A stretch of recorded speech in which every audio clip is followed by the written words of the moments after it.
성경 말씀을 보겠습니다. 요한복음 8장 말씀입니다.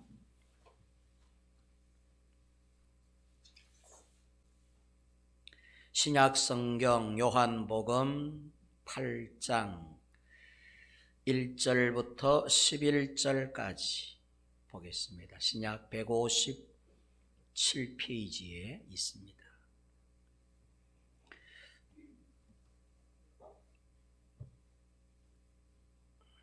찾으신 줄로 알고 제가 봉독해 드리겠습니다. 예수는 감람산으로 가시니라. 아침에 다시 성전으로 들어오시니 백성이 다 나아오는지라. 앉으사 그들을 가르치시더니 서기관들과 바리새인들이 음행 중에 잡힌 여자를 끌고 와서 가운데 세우고 예수께 말하되 선생이여, 이 여자가 가늠하다가 현장에서 잡혔나이다. 모세는 율법에 이러한 여자를 돌로 치라 명하였거니와 선생은 어떻게 말하겠나이까? 그들이 이렇게 말하면 고발할 조건을 얻고자 하여 예수를 시험함이러라. 예수께서 몸을 굽히사 손가락으로 땅에 쓰시니 그들이 묻기를 마지 아니하는지라. 이에 일어나 이르시되 너희 중에 죄 없는 자가 먼저 돌로 치라 하시고 다시 몸을 굽혀 손가락으로 땅에 쓰시니 그들이 이 말씀을 듣고 양심의 가책을 느껴 어른으로 시작하여 젊은이까지 하나씩 나가고 오직 예수와 그 가운데 섰는 여자만 남았더라. 예수께서 일어나사 여자 외에 아무도 없는 것을 보시고 이르시되 여자여, 너를 고발하던 그들이 어디 있느냐? 너를 정죄한 자가 없느냐? 대답하되 주여 없나이다. 예수께서 이르시되 나도 너를 정죄하지 아니하노니 가서 다시는 죄를 범하지 말라 하시니라. 아멘. 우리 이 시간에는 쓴 예수님의 낙서, 지난 주일날 저는 이 땅에 사는 우리의 모든 삶들은 그림자에 불과하다고 말씀을 드렸습니다. 본질은 하늘에 있다고 말씀을 드렸어요. 하늘의 것이 본질이고 이 땅의 것은 다 그림자입니다. 그림자. 이 땅에서 이루어지는 일들은 하늘에서도 동시에 이루어진 일들이라는 것을 말씀을 드렸어요. 이 땅에 우리에게 벌어지는 모든 일들은 그림자에 지나지 않는다. 그런데 우리는 이 그림자 때문에 싸우고 있는 것입니다. 그림자 때문에 다투고 그림자 때문에 절망하고 이 그림자 때문에 낙심하고 이 그림자의 일 때문에 슬퍼하고 괴로워하고 그림자 때문에 기뻐하기도 하고 그렇게 살아가죠. 우리는 그림자의 삶에 너무 심각하고 신중해요. 사실 우리가 주목해야 되고 우리가 변화시켜야 되고 우리가 채워가야 할 곳은 이곳이 아니라 하나님의 나라, 저 영원한 나라의 일들을 만들어가야 되고 채워가야 되는 것이죠.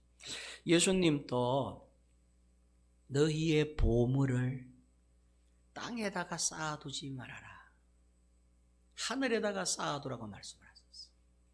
그런데 우리는 봐요, 그림자에 지나지 않는 이 땅에 보물을 쌓아두고 그 보물이 진짜인 것처럼, 그 보물이 우리에게 행복과 복락을 주는 것처럼, 그 보물을 손에 쥐면 이게 진짜 보물을 손에 쥐어진 것처럼 그렇게 여기며 살아간다는 것이죠. 보물이 있으면 기뻐하고 이 땅에 보물이 없으면 절망하고 실망하고 살아가는 것이죠. 그런데 주님께서는 분명히 우리에게 말씀하셨잖아요. 이 땅에다가 보물을 쌓아두지 말고 저 하늘나라에다가 보물을 쌓기를 힘쓰라고 말씀을 하셨어요. 왜 그럴까? 여러분, 실제 본질은 저 하늘나라가 본질이기 때문인 것입니다. 우리 몸에도 그림자라는 게 있잖아요. 그림자는 본질의 그림자일 뿐이에요. 그림자를 바꾸려고 아무리 해도 바꿀 수가 없어요. 그림자를 바꾸려면 뭐를 바꿔야 되느냐? 본체를 바꿔야 돼. 본체의 모양을 바꾸면 그림자의 모양도 달라지는데 우리는 본체, 하늘나라에 있는 우리의 본질적 세계, 우리의 본질은 바꾸려고 변화시키려고 하지 않고 늘 땅에서 우리의 이 임시적인 눈으로만 보이는 이 그림자를 자꾸 바꾸려고 그림자의 변화에 신경을 쓰며 살아가는 세상인 것이죠. 성경은 이들을 어리석은 자라고 표현한다고 말씀을 드렸습니다. 한 가지 기억하고 오늘 말씀을 들어야 될 것은 지난주 말씀을 기억을 하고 들으셔야 돼요. 이 땅의 모든 일들은 그림자와 같은 일들이다. 한번 따라합니다. 이 땅의 일은 그림자와 같다. 우리 좋은 교회 성도 여러분들은 이 땅의 이 그림자와 같은 일에 목매이지 말고 본질인 하늘나라에 있는 우리의 일들을 변화시키고 바꾸어가는 일에 전력하시는 여러분 모두가 되시기를 주의 이름으로 축원합니다. 오늘은 이 요한복음 8장 1절 이하 11절 말씀, 우리가 너무나 잘 아는 말씀, 간음하다가 현장에 붙들려 온 여인을 이제 이렇게 구원하시는 그런 이제 본문의 내용, 우리가 너무나 잘 아는 내용이에요. 오늘은 우리가 이 내용을 조금 이렇게 한번 분석하면서 특별히 예수님이 2번 땅에다가 뭔가를 쓰셨다고 기록을 합니다. 처음에 그들이 가늠하다가 현장에 붙들려 온 여자를 막 고소고발할 때 이 여자를 어떻게 할까요? 돌로 쳐버릴까요? 당신 같으면 어떻게 하시겠어요? 막 이렇게 예수님을 막 몰아세울 때에 처음에 예수님께서 땅에다가 뭔가를 이렇게 한번 쓰셨다 이렇게 기록하고, 이걸 계속해서 예수님께 막 다그치는 거예요. 그들이 예수님께 이 질문을 멈추지 않고 계속 예수를 다그치니까 예수님께서 자리에서 벌떡 일어나셔가지고 너희 중에 죄 없는 자가 그러면 먼저 이 여인을 돌로 치라 이러고는 다시 땅에다가 2번째 뭔가를 쓰셨다라고 하는, 땅에다가 기록한, 땅에다가 뭔가를 쓰신 예수님의 일종의 낙서, 물론 낙서는 아니겠죠. 그러나 제가 오늘 여러분들에게 좀 설교를 돕기 위해서 쉽게 낙서라고 표현을 해봤어요. 땅에 2번 쓴 예수님의 낙서의 의미에 대해서 잠깐 한번 생각을 해보려고 그럽니다. 먼저 이 가늠하다가 현장에 붙들려 온 여인을 끌고 온 사람들, 유대인들은 여인의 죄 문제의 해결에는 별로 관심이 없었어요. 정말로 이 여인을 두고 이 여인의 이 가늠하다가 현장에서 붙들려 온 이 죄를 어떻게 해결할 건가, 이 여인을 벌할 건지 아니면 이 여인을 도와줄 건지, 이 여인을 죽이고자 하는지 아니면 이 여인을 살리고자 하는지, 한마디로 말씀드리면 여인에게는 별로 관심이 없어. 유대인들이 갖는 관심은 예수에게 있었어요. 예수님이 어떻게 하나, 예수님이 어떻게 하나, 이 여인을 살릴 수 있을 거냐 아니면 죽일 거냐, 이 문제에 관심이 있는 게 아니라 이 여인을 두고 예수가 어떤 태도를 보이나. 그래서 오늘 성경에도 뭐라 그럽니까? 오늘 성경에도 여기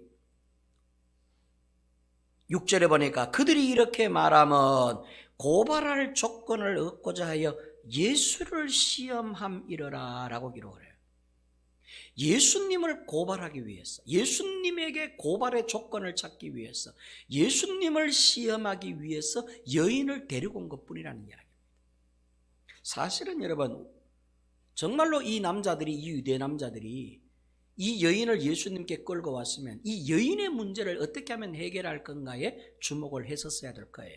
그런데 이상하게 사람들은 여인의 문제보다는 예수님을 어떻게 걸고 넘어뜨릴까에 이렇게 초미의 관심을 갖고 주님께 질문하기를, 모세의 율법에는 가늠하다가 현장에 붙들리는 이런 여자들은 돌로 쳐 죽이라고 되어 있는데 어떻게 하면 좋겠습니까?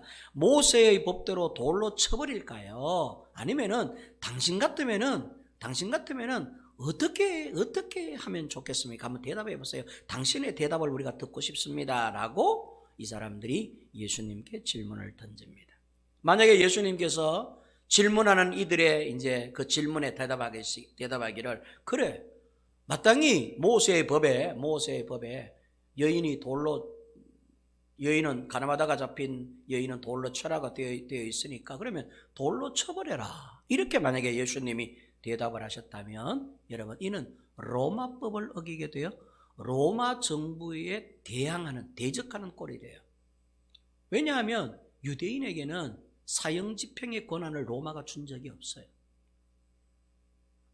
유대인들은 종교 예를 들어서 여러분 대제사장이든지 또는 바리새인이든지 율법학자든지 종교 전문가도 유대인은 사형집행을 언도할 권한이 없어. 이건 로마가 그들에게 준 권한이 아니에요. 근데 예수는 유대인인데 돌로 쳐서 사형집행해버렸어요. 이러면 이거는 로마가 주지도 않은 법을 어기는 것이 돼요. 그러면 로마법, 정치법에 걸리게 되어서 곤욕을 치르게 될 거예요. 그러면 이 사람들은 어떻게 하느냐? 그 예수님을 갖다가 로마에다가 고발해가지고 이 예수가 로마법을 어겼습니다. 이렇게 예수를 아주 이렇게 곤욕스럽게 그렇게 할 처신이었습니다. 만약에 반대로 용서해 줍시다. 용서하세요. 다 같은 죄인인데 용서합시다. 만약 이렇게 예수님이 대답을 했다면 이는 곧 모세의 법 곧 율법을 어기게 되므로 산헤드린 공회 곧 유대인을 대적하는 것이 되고 유대교를 대적하는 것이 되고 모세의 법을 어김으로 하나님을 대적하는 처사가 돼요. 돌로 치자니 로마법에 걸리고 용서해 주자니 모세의 법에 걸리고 그래서 이제 이 여인을 데리고 온 이 유대 남자들은 자신만만했어요. 아마 예수님은 이러지도 못하고 저러지도 못할 것이다. 둘 중에 만약에 하나밖에는 대답을 못할 건데 이렇게 대답하든 저렇게 대답하든 로마법에 걸면 되고 모세의 법에 걸면 된다. 이제 예수는 옴짝달싹할 수 없이 궁지에 몰린 생쥐다. 이렇게 생각을 했을 겁니다. 그래서 유대 남자들은 자신 있게 가늠하다가 현장에서 붙들린, 그것도 유언비에 의해서 여인이 붙들린 게 아니라 현장에서 붙들린 현행범이에요. 이 꼼짝달싹도 못한 진짜 중죄인인 것이죠. 이 죄인을 예수님 앞에 끌어다 놓고 예수님께 이제 질문을 던지는데 예수님을 올가미에 씌우기 위해서 이제 그렇게 질문을 던집니다. 이때 예수님께서 보이신 두 번의 태도입니다. 6절에 보니까 몸을 굽히사 손가락으로 땅에 쓰시니. 자, 6절은 굉장히 흥분되어진 상태입니다. 유대 남자들이 그들이 이렇게 말하면 고발할 조건을 얻고자 하여 예수를 시험함이러라. 모세는 율법에 이러한 여자를 돌로 치라 명하였거니와 선생은 어떻게 말하겠나이까. 격분해가지고 예수님을 시험하기 위해서, 예수님을 고발할 고소의 조건을 찾기 위해서 막 흥분된 상태에서 예수님을 막 몰아세우는 이런 이제 분위기입니다. 그런데 예수님이 보이신 태도는 매우 침착하시게도 땅에다가 뭔가를 이렇게 쓰셨다. 뭘 쓰셨을까? 오늘 그걸 이제 한번 찾아보는 것입니다. 예수님은 앞서 이미 회당에 들어오셨어요. 성전에 들어오셔서 한쪽 귀퉁이에 앉으사 무리들에게 하나님의 말씀을 가르치고 계셨어요. 한참 설교를 하고 계셨다니, 성경 공부를 하셨는지 설교를 하셨는지 어쨌든 말씀을 가르치고 있었어요. 그랬더니 느닷없이 그 성전 안으로 가늠하다가 현장에 붙들린 여자를 막 많은 무리들이 막 흥분된 상태에서 시끌벅적하면서 한 귀퉁이에서 말씀을 전하고 계시는 예수께 끌고 와서 지금 이제 이 질문을 던지는 겁니다. 여인을 예수님 앞에다가 팍 내팽개치면서 말이죠. 무릎을 꿇인 다음에 이 여자가 현장에서 가늠하다가 붙들렸는데 이 여자를 어떻게 하면 좋겠습니까? 모세의 법에는 우리가 배우기로는 모세의 법에는 이런 여자를 돌로 쳐 죽이라고 되어 있는데 어떻게 하면 되겠습니까? 예수님 당신이라면 어떻게 대답하겠습니까? 라고 그렇게 질문을 합니다. 예수님은 앉은 상태에서 땅에다가 뭔가를 이렇게, 그들의 심각함과는 좀 상반되게 말이죠. 땅에다가 뭔가를 이렇게 쓰셨습니다. 첫 번째 낙서입니다. 이 첫 번째 낙서가 무언가를 찾아보기 전에 먼저 6절에 보니까 몸을 굽히사라고 하는, 몸을 굽히다라고 하는 이 헬라어로 퀴프토라고 하는 단어는 머리를 숙이다, 즉 앉은 상태에서 머리를 숙이고 손가락에 뭔가를 쓰셨다라고, 머리를 숙인다라고 하는 의미가 있습니다. 고개를 떨군다, 머리를 숙여서 앉은 상태에서 땅에다가 뭔가를 하는, 앉은 상태에서 머리를 숙이는 것을 말합니다. 손가락으로 땅에 쓰셨다. 손가락으로라고 하는 헬라 원어는 다크퀼로스라고 하는 단어입니다. 다크퀼로스. 찾아봤더니 마치 오래전 시내산에서 하나님께서 친히 2개의 돌판에 당신의 손가락으로 율법을 기록하여 모세에게 전달해 준 것 같은 의미로의 손가락으로 이렇게 해석을 합니다. 출애굽기 31장 18절 우리 한번 찾아볼까요? 여러분 성경을 한번 찾아보세요. 출애굽기 31장 18절을 한번 찾아보세요. 출애굽기 31장입니다. 31장 18절 한번 찾아보시기 바랍니다. 31장 18절 찾으셨으면 아멘. 찾으셨으면 아멘. 자, 읽어봅니다. 큰 소리 읽어보세요. 시작. 여호와께서 시내산 위에서 모세에게 이르시기를 마치신 때에 증거판 둘을 모세에게 주시니 이는 돌판이요 하나님이 친히 쓰신 것이더라. 자, 여기에서 여러분 성경에 친이라고 하는 단어 위에 2라고 하는 숫자가 있어요, 없어요? 있어요, 없어요? 있지요. 그러면 그 밑에 내려가서 2라고 하는 갈로 부분을 보면 뭐라고 기록되어 있나요? 손가락으로. 그러기에 다른 성경에는 이 단어가 있다 이런 뜻입니다. 손가락으로. 그럼 이걸 어떻게 읽을 수 있나? 이렇게 읽을 수 있습니다. 여호와께서 시내산 위에서 모세에게 이르시기를 마치신 때에 증거판 둘을 모세에게 주시니 이는 돌판이요 하나님이 친히 손가락으로 쓰신 것이라. 이렇게 해석을 해도 무관하다 그런 뜻입니다. 그러니까 손가락으로 라고 하는 말이 다른 성경 원문에는 있다는 뜻입니다. 손가락으로 땅에 쓰셨다.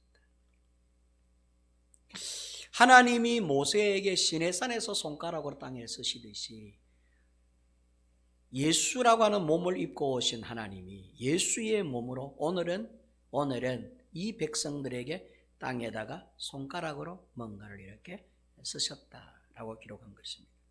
땅에라고 하는 헬라 원어는 게에이스라고 하는 원어입니다. 게에이스. 근데 이 땅이라고 하는 거는 흙의 땅을 의미하기도 하지만 사실은 더 깊은 의미는 지구, 세상, 온 세계, 인류를 뜻하는 말이에요. 게에이스라고 하는 말은 인류에게, 즉 이 세상에게, 월드라고 하는 단어입니다.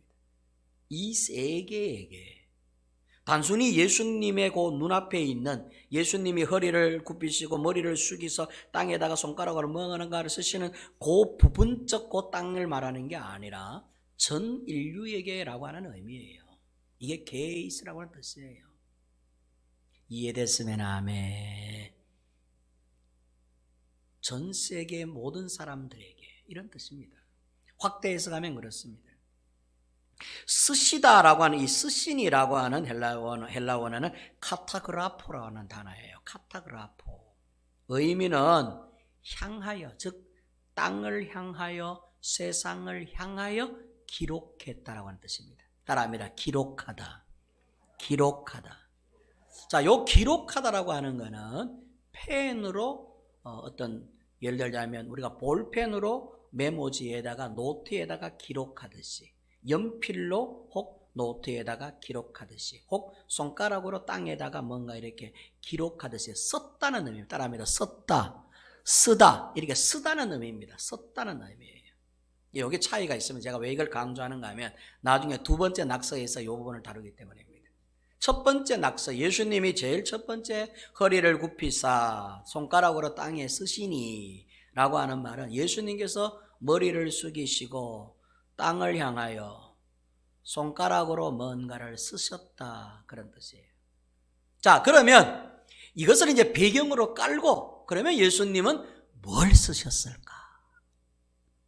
이게 이제 첫 번째 우리가 좀 생각해 봐야 될, 마음에 새겨야 될 말씀이에요. 첫 번째 뭘 쓰셨을까? 여러 가지 학설들이 있어요. 몇몇 가지. 첫 번째 어떤 학설은 이런 학설입니다. 율법이라고 쓰셨을 것이다. 율법. 오늘 우리가 읽은 성경에는 안타깝게도 뭘 쓰셨는가에 대한 내용은 없어요. 근데 성사학자들은 이 부분을 여러 가지 역사적 상황적 배경에 따라서 주님께서는 아마 율법이라고 쓰셨을 것이다. 그러니까 너희들이 지금 이제 돌멩이를 들고 와서 막 가나마다가 현장에서 붙들어온 여자를 막 이렇게 막 정죄하려고 하는 이런 어떤 모든 상황을 볼 때 이건 율법이다 이거죠. 율법. 율법은 죽이는 것이거든. 즉 율법에 사로잡혀 있는 사람들, 여전히 율법의 지배 아래에 있는 사람들, 여전히 율법이 전부고 율법이 진리인 것처럼 강력하게 믿고 흥분해 있는 사람들, 즉 율법화되어 있는 사람들, 율법주의자, 여전히 율법이 모든 삶의 생활의 기준이 되고 어떤 진리의 기준이 되어 있는 사람들. 그래서 예수님은 율법이라고 쓰셨을 것이다. 두 번째 학설은 지금 현재 고소 고발하는 자들의 이름을 쓰셨을 것이다. 자, 여러분, 이 문제가 심각하게 될 수 있어요. 막 흥분해가지고 막 율법대로 합시다, 법대로 합시다, 이러면 죽입시다, 처단합시다. 우리 여러분 개인적으로 우리가 보면은 우리에게 어떤 상처를 입히고 우리에게 억울한 일을 하게 한 사람들을 보면 어이구 죽이고 싶어라, 막 당장 막 죽이고 싶은 마음이 생기고 막 그 원수 같은 사람 나에게 해대게 하고 그 싸우고 다툰 그 사람 보면은 막 우리 마음에 막 울분이 막 터지고 분노가 막 일어나고 막 주워 패고 싶은 마음이 생기고 하는 여러분 이런 자들의 이름을 기록했어요. 그러니까 지금 이제 제일 앞에서, 제일 전면에서 가나마다가 현장에서 붙들린 여인을 예수님 앞에 팍 이렇게 내팽개친 다음에 거기서 손가락질을 하면서 돌을 한 손에 들고 예수께 이 여자가 모세의 법으로는 돌로 치라고 했는데 당신 같으면 어떻게 대답하겠소? 이렇게 제일 앞에 있는 이 의기도 당당한 이 율법에 사로잡힌 이 사람들의 이름을 기록하셨습니다. 주님은 모든 이들의 이름을 알고 계시니까. 하나님은 모든 사람의 이름을 다 알고 계시는 거 믿습니까? 예수님께서는 나다나엘에게 나는 너가 저 무화과 그늘에서 쉬고 있는 것을 보았다. 예수님은 다 알고 계시는 거예요. 삭개오 처음 만난 사람이었지만 주님은 이미 그 삭개오를 만나기 위해서 그 마을로 들어가셨죠. 주님은 삭개오가 거기 그 나무에 있을 줄 아셨어요.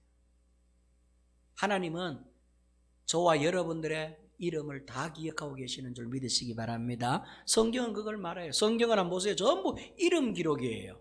여러분 성경 읽어보셨죠? 구약 성경 한번 읽어보세요. 전부 이름이에요. 누군 낳고 누굴 낳고 누구의 역대기 이야기 쭉 전부 사람들이 이걸 성경이 기록한 거죠. 하나님께서 사람의 이름을 기록한다 그런 뜻입니다. 예수님은 땅에다가 고소 고발하는 그들의 이름을 기록했을 것이다. 이상진 고발자,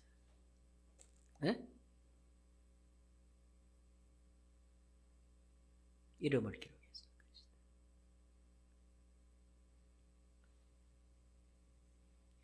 여러분의 성경을 한번 찾아볼래요? 예레미야 17장 13절 한번 찾아보세요. 구약 성경 예레미야 17장, 예레미야 17장 13절 찾아봅니다. 예레미야 17장 13절. 구약 성경 예레미야 17장 13절. 찾으셨으면 아멘.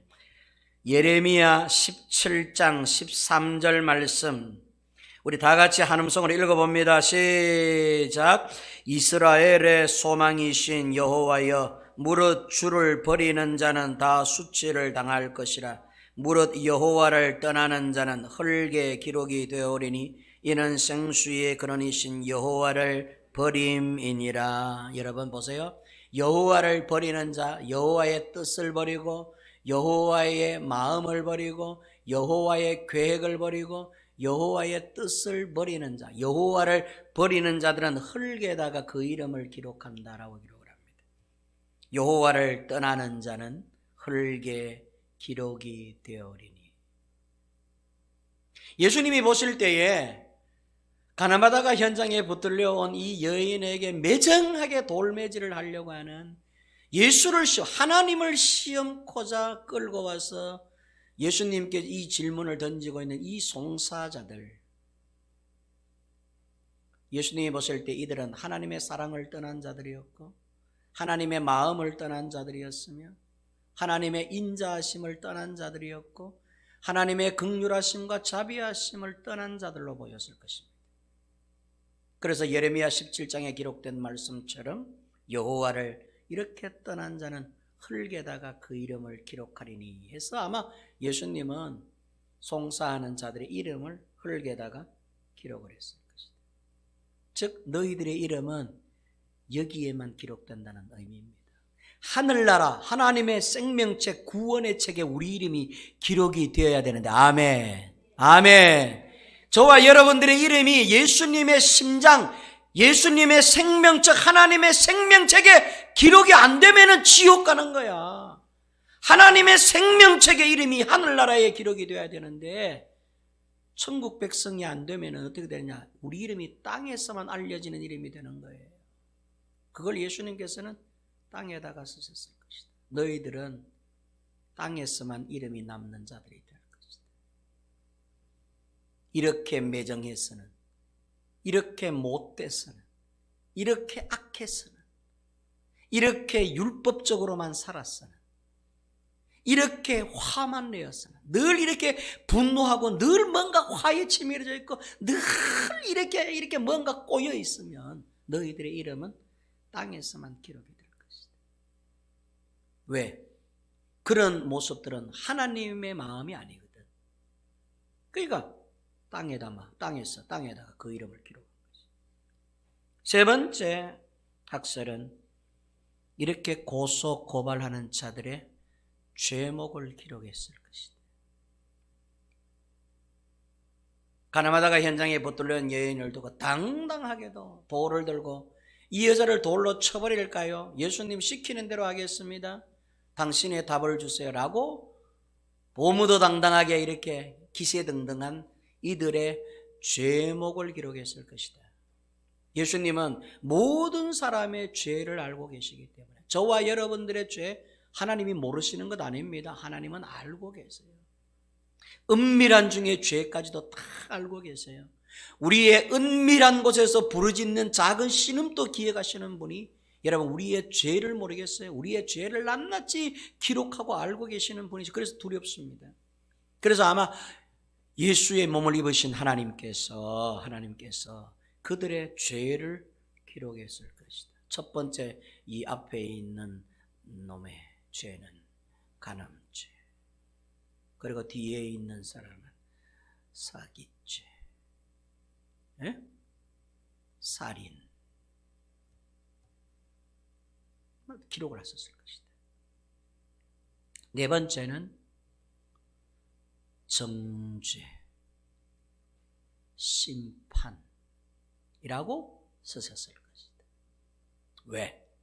지금 이들은 여인을 정죄하는 동시에 예수님을 정죄하고 있기 때문에 여인의 입장에서만 보면 여인은 지금 정죄를 당할 판이요 심판을 받을 판이에요. 근데 주님은 어떻게 하셨어요?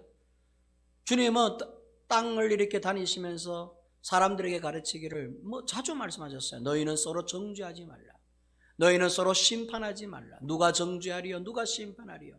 정죄하는 그 정죄함으로 너도 정죄함을 받을 것이다. 심판하는 네가 하나님의 심판을 받게 될 것이다. 너희가 무슨 자격으로 심판하고 무슨 자격으로 정죄하느냐? 정죄하지 말라, 심판하지 말라, 서로 정죄하지 말라, 심판하지 말라. 율법을 갖고 와서 당당하게 정죄하고 당당하게 심판하는 그 유대인들을 향하여 정죄하지 말라, 심판하지 말라. 율법은 정죄하라고 심판하라고 준 책이 아니라고 주님은 자주 말씀을 하셨어요. 그런데 지금 이제 이 사람들은 가나마다가 현장에 붙들려온 여인을 두고 율법적으로 정죄하려고 하고 심판하려고 하는 태도로 예수님을 몰아세우고 있는 것이죠. 그래서 주님은 참 답답한 마음으로 정죄하다 또는 심판하다 이렇게 적으셨을 것이다. 마지막 5번째 악설은 너희 중에 죄 없는 자가 먼저 돌로 쳐라 라고 적으셨을 것이다. 그런데 사람들은 그 쓰신 글이 안 보이니까 계속해서 막 정죄를 막 몰아세우는 거예요. 계속 예수님을 궁지에 막 몰아세우는 것이죠. 땅에다가 뭔가를 쓰셨어요. 사실은 예수님은 어쩌면 너희 중에 죄 없는 자가 먼저 그러면 이 여인을 돌로 쳐라 라고 적으셨을 것이다. 그런데 저만치 떨어져서 볼 때 그 땅에다가 쓰시는 글이 정확하게 보일 리가 없지. 그러니까 사람들이 예수님을 계속 몰아세운 거예요. 더 빨리 대답해 주세요. 빨리 대답해 주세요. 뭘 그리 고민하십니까? 당신의 방법을, 당신의 해답을 듣고 싶습니다. 뭐 이렇게 예수님은 아마 땅에다가 이렇게 쓰셨는데, 그래서 예수님은 손을 털고 일어나시더니 소리로 그들에게 말씀을 하셨습니다. 너희 중에 죄 없는 자가 먼저 돌로 이 여인을 치라. 그리고 앉으사 다시 뭔가를 2번째 낙서하셨다. 이렇게 기록되는 것이죠. 7절에 보면 이제 2번째 낙서의 배경을 깝니다. 7절에 너희 중에 죄 없는 자가 먼저 돌로 치라 라고 할 때에 이 죄 없는 이라고 하는 단어, 이게 헬라어로 원어로 아나마르테토스입니다. 아나마르테토스. 뭐 이런 거는 외울 필요가 없어요. 그냥 이런 단어가 있다는 것만 들으시면 돼요.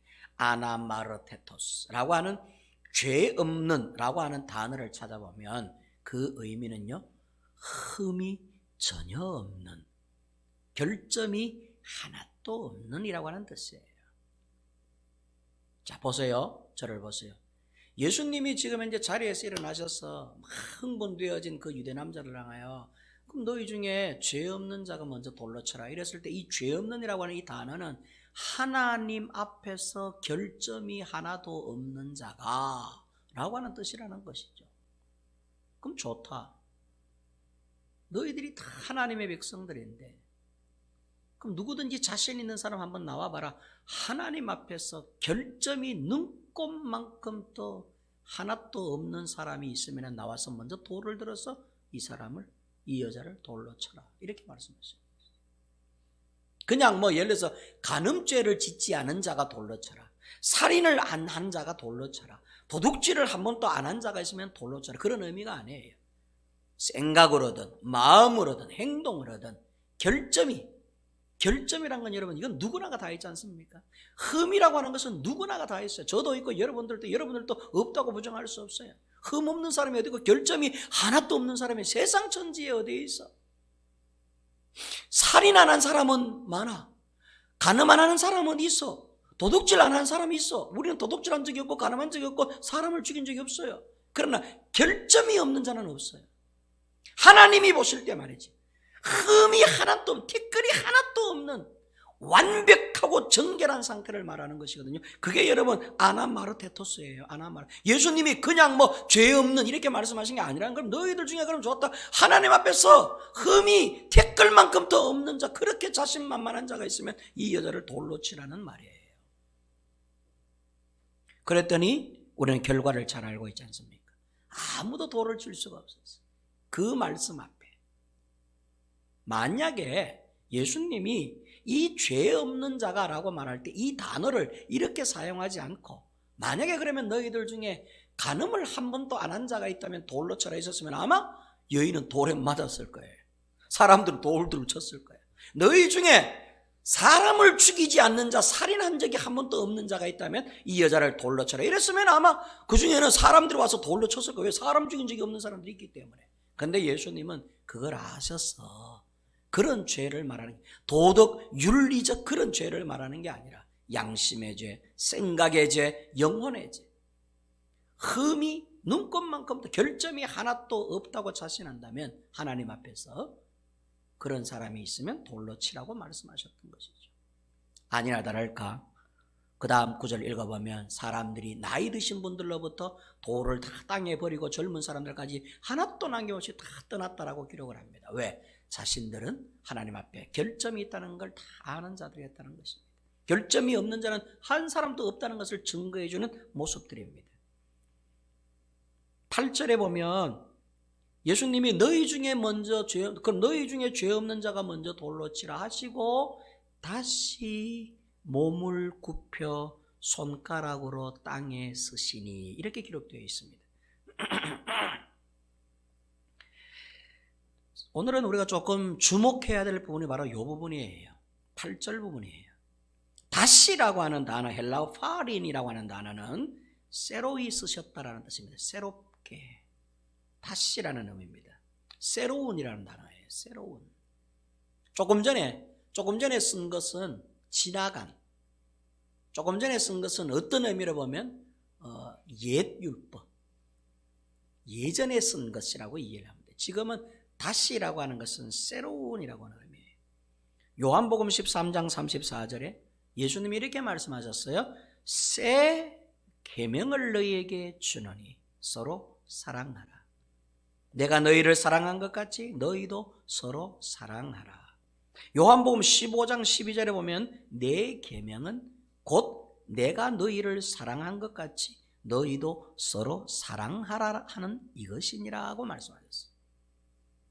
옛 계명은 죽여라, 살인해라, 이는 이, 눈은 눈으로, 때리면 때려라, 죄 지으면 죽여버려라, 가늠하다가 현장에서 붙들어온 여인을 돌로 쳐버려라. 이거는 옛 계명이라는 것입니다. 새로운, 예수님이 제자들에게 말씀하셨죠. 내가 너희에게 이제 새로운 계명을 주노니 지켜라고 말씀하셨어요. 너희는 지금까지 옛 계명을 지키면서 옛 계명의 생활 습관이 들어져 있는 모습이라. 이제는 새로운 계명이 너희들의 생활 습관화가 되어야 된다고 말씀하시면서 제자들에게 내가 너희에게 새로운 계명을 주노니 서로 사랑하라라고 하는 계명으로 요약하여 말씀을 하셨었어요. 그 새로운이라고 하는 이 새라고 하는 의미가 바로 다시라고 하는, 다시 너에게 말한다는 의미겠죠. 다시 내가 너희에게 이른다는 의미로 이해를 해도 좋겠습니다. 그리고는 보세요. 몸을 굽혀라고 하는 이 단어가 앞에 있는 몸을 굽혀라는 단어와 달라요. 우리 한글로는 똑같아. 몸을 굽히사 이렇게 기록되어 있어. 몸을 굽혀라고 기록되어 있어. 앞에도 몸을 굽혀, 두 번째도 몸을 굽혀라고 되어 있는데 이게 원어상으로 단어를 쓰면 단어가 달라. 원어도 두 번째 이 몸을 굽혀라고 하는 단어는 카타퀴토예요. 앞에는 그냥 퀴토인데 여기에서는 카타퀴토라고 되어 있어요. 이 말은 뭐냐면 여러분 보세요. 뭔가를 적극적으로 하기 위해서 바짝 움츠린다는 뜻이에요. 아까는 조금 전에는 그냥 앉아 설교하고 있다가 가늠한 여자를 만났기 때문에 그냥 그 앉은 상태에서 고개를 숙여가지고 땅에다가 뭔가를 쓰셨다는 것이죠. 여기에는 어떤 의미로 보면은 막 전력했다기보다는 그냥 보고 상황에 따라서 글을 쓰신 모습처럼 그냥 허리를 굽혀 머리를 숙여라고 하는 개념이에요. 그런데 두 번째 몸을 굽혀라고 하는 이 단어는 뭔가를 새기기 위해서 여러분 단단히 쪼그리는 상태를 말해요. 웅크리는 상태. 우리 여러분 보세요. 이렇게 그냥 앉아있다가 뭔 일을 하다가 이게 일이 잘 안 돼. 요걸 진짜 매듭을 지어줘야 되겠다 싶으면 자세를 바꾸잖아요. 자세를 바꾸고 나서 단단하게 내 자세를 확고히 잡은 다음에 그 어떤 일을 처리하려고 우리가 이제 이렇게 할 때가 많지 않습니까? 예수님이 그랬다는 거예요. 첫 번째는 그냥 허리를 숙여 머리를 숙여 그냥 뭔가를 했는데 두 번째는 너희 중에 죄 없는 자가 먼저 돌로 치라 하시고는 다시 앉아가지고 뭔가를 기록하실 때에는 쪼그려 앉다, 움크려서 모두어 앉다라고 하는 개념. 자, 여러분 봐요. 저를 보세요. 제발 저를 좀 보세요. 이거요, 성경요, 이거 굉장히 중요한 거예요. 예수님은 그냥 건성으로 몸을 굽혀 너희 중에 죄 없는 자가 치라 이렇게 말씀하신 게 아니라는 걸 지금 이야기하는 거예요. 그 다음에 손가락으로. 자, 첫 번째에도 손가락으로라고 기록되어 있고 두 번째에도 손가락으로라고 기록이 되어 있어요. 그런데 봐요. 저를 봐요. 원문 성경에는 손가락으로라고 하는 단어가 없어요. 제가 헬라 원문을 찾아보면은 첫 번째에는 손가락으로 하는 단어가 있어. 두 번째에는 손가락으로 하는 단어가 없어. 그냥 쓰셨다는 거야. 이게 뭘 의미할까? 다시 몸을 굽혀 땅에 쓰시니 이렇게 기록됐다는 거예요. 그런데 우리가 이제 문맥상 한글 번역자들이 손가락으로 하고 삽입을 시켜서 그렇지 원어에는 손가락이라는 이게 뭐 그렇게 목사님 그게 뭐 그렇게 중요한데 그렇게 열변을 토하십니까? 굉장히 중요한 의미가 있어요.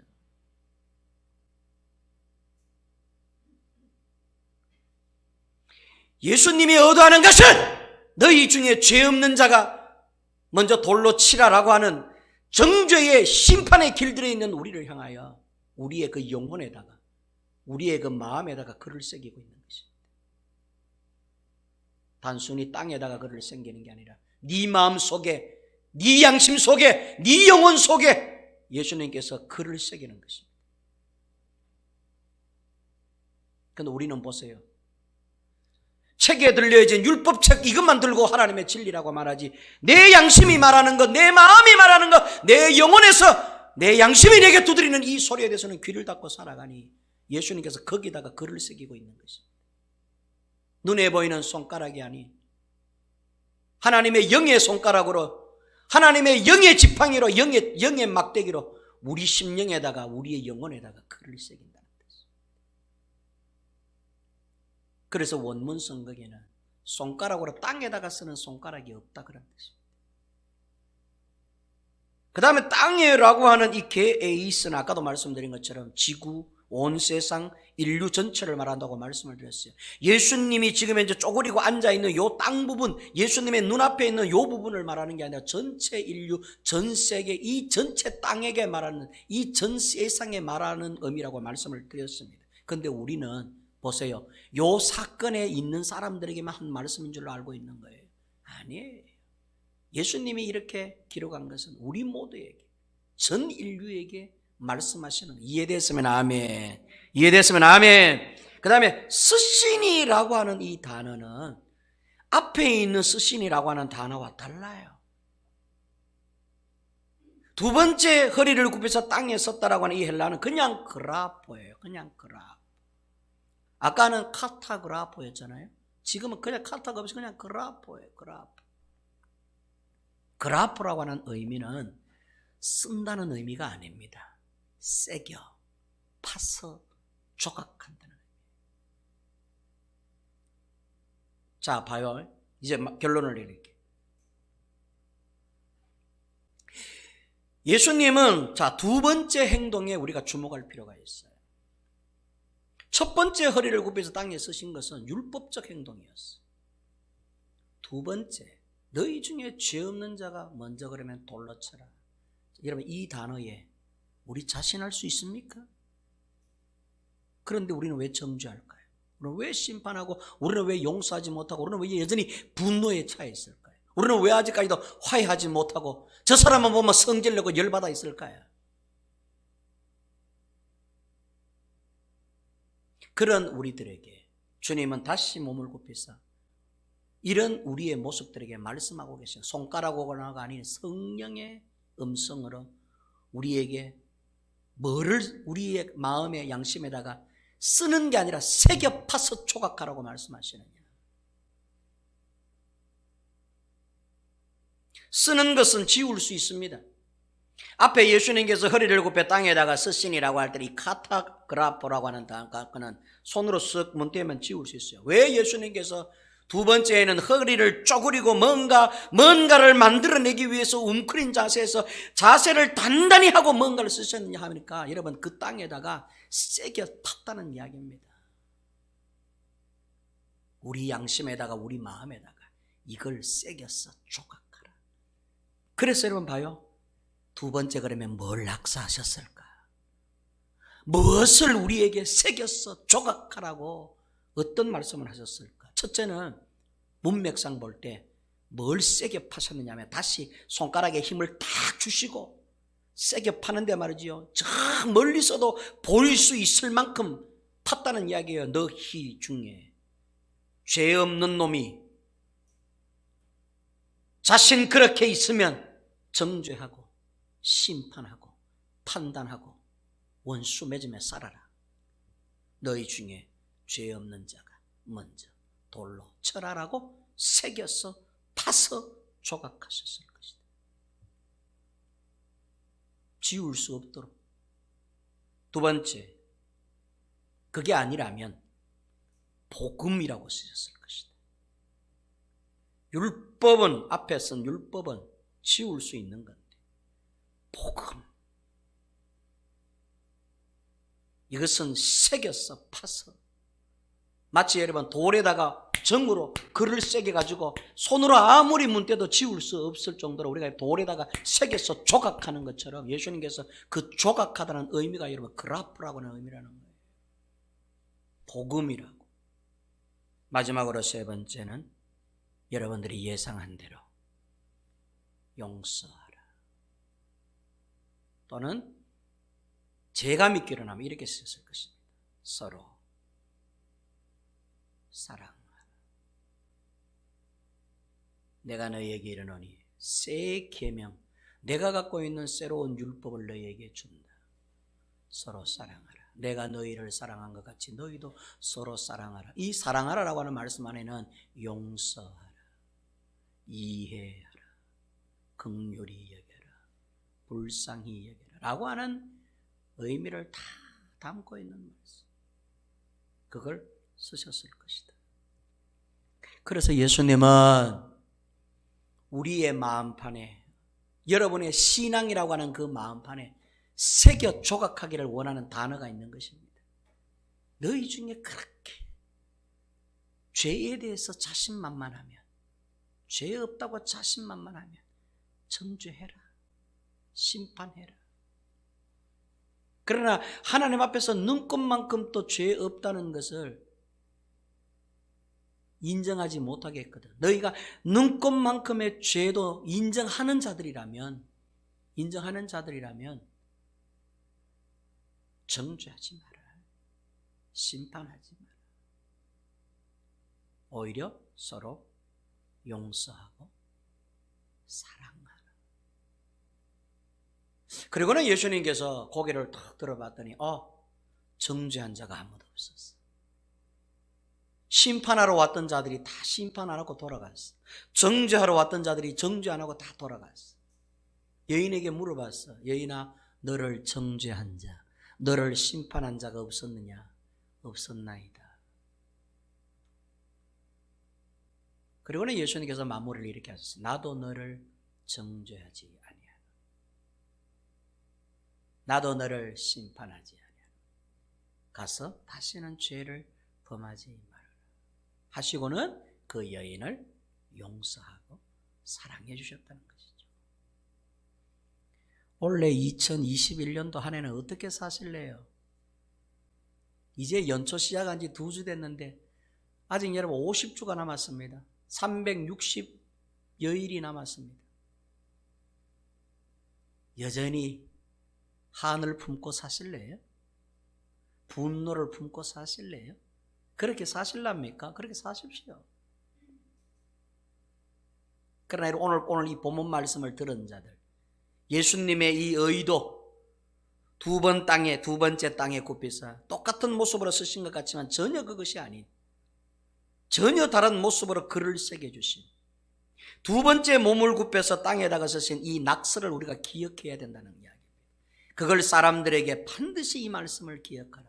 내가 너희에게 원하는 것은, 하나님이 너희에게 원하는 것은 정죄요 심판이 아니다. 너희들은 서로 허물이 많은 자들인데, 너희들은 하나님 앞에 다 죄인들인데 어떻게 정죄하며 심판하며 살 거냐. 그래서 한 해 동안은, 2021년도 한 해는 가능하면 이 말씀을 우리 양심에, 우리의 마음에, 우리의 영혼에 새겨서 조각하듯이 잘 새겨서 용서하며 살고, 사랑하면서 살고, 이해하면서 살고, 봐주면서 살고. 아멘입니까? 그렇게 사시는, 서로 용서하고 서로 화해하고 서로 사랑하면서 살아가는 그런 한 해가 되시라고 주님께서 오늘 이 말씀을 주신 줄로 믿습니다. 땅에 쓴 예수님의 낙서, 그것도 두 번째 낙서 꼭 기억하시고, 주님은 우리에게 이걸 원하고 계시는 거야. 율법 이렇게 새겼다가 지워버리고 이런 거 말고 한 번 쓰면은 영원토록 지워지지 아니할 순수 복음, 용서하고 사랑하라라고 하는 새 계명, 새 율법을 네 마음밭에, 네 양심판에, 네 영혼에 새기기를 원하고 계시는 것이죠. 그걸 마음판에 새겨가지고 그 새겨진 새 계명으로 21년도는 살아가기를 주님이 오늘 우리 모두에게 바라시는 줄로 믿습니다. 새 계명으로 살아가시는 저와 여러분 다 되시기를 주님의 이름으로 축원합니다. 은혜로우신 하나님 아버지, 두 번째 허리를 굽혀 땅에다가 뭔가를 쓰신 예수님, 예수님이 두 번째 쓰신 이 메시지를 마음판에 잘 새겨서 2021년도 한 해는 여전히 분노하고 하나님 아버지 꼬여있고 화가 나 있고 그렇게 살아가는, 율법에 의해 살아가는 저희가 아니라 예수님 한 여인을 용서하심 같이 우리도 용서하고 주님이 우리를 사랑하신 것처럼 우리 또한 사랑하고 새 계명을 마음판에, 양심의 판에 잘 새겨서 조각해서 주님이 주신 이 새 계명을 따라서 그렇게 살아가는, 날마다 천국의 삶을 살아가는 우리 모두가 되도록 축복하여 주옵소서. 예수님의 이름으로 기도하옵나이다. 아멘.